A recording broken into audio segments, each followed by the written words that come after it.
Morning. Today's speech is going to be informing you about obesity in America. Right?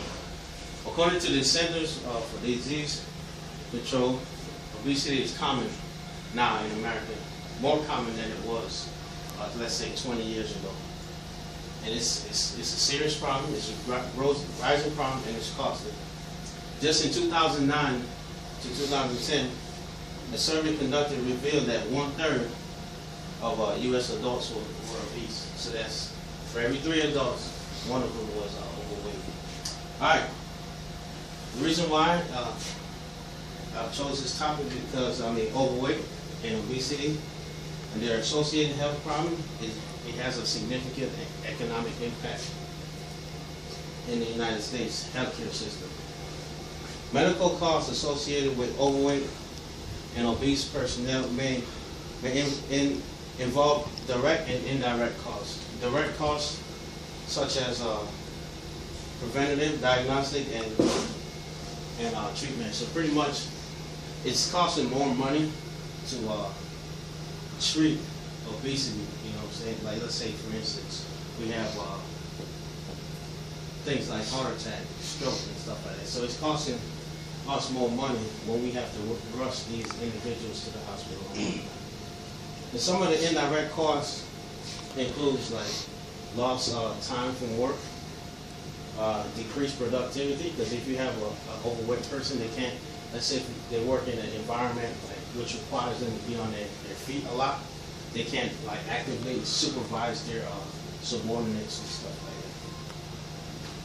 that. And also, let's say for instance, if you have a teacher that is overweight or obese, it's almost like he or she may not be inclined to want to get up and write on the board and explain to the students about the subject matter.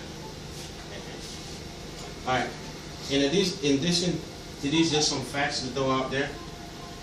It's costing us $147 billion a year. All right, so let's get into the meat and potatoes. What is obesity? Obesity is a condition that is associated with having excess body fat, defined by genetic and environmental factors that are difficult to control when dieting. So obesity is classified of having a body mass index over 30. Okay, what is body mass index?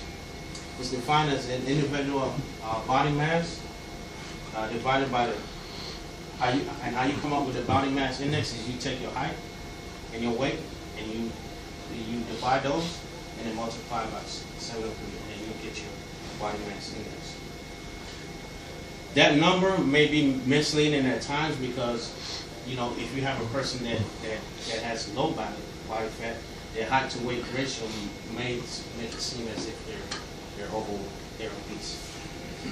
All right, some causes and consequences of being obese is consuming too many calories, lack of exercise. If you consume too many calories and you don't burn them off by the end of the day, your body stores those excess calories as fat. And which I said earlier, lack of exercise. You need about 30 to 60 minutes of exercise each day to include cardio or resistance training to maintain a healthy weight. All right. So just some more facts. The Center of CDC cites that between the time 1988 to 2010, the percentage of women who reported no physical activity jumped from 19 to 52%. That's almost half the American women population that don't engage in some kind of physical activity. Also, during that same period with men, the number jumped from 11 to 43%. So, see, not too many people moving around these days. All right. Another cause of obesity is that, like, not getting enough sleep. If you don't get enough sleep at night, chances are that you'll be tired throughout the day and you won't want to do much. All right. Move right into the consequences. Consequences of obesity include coronary heart disease, which is pretty much your buildup of plaque along the arteries of the heart, which restricts blood flow. And when you restrict blood flow, your brain is not getting enough blood and oxygen, which causes a stroke. Another cause of obesity can be type 2 diabetes, which is pretty much when your body does not produce insulin, or the insulin that your body produces, it doesn't. Your body's not able to use it.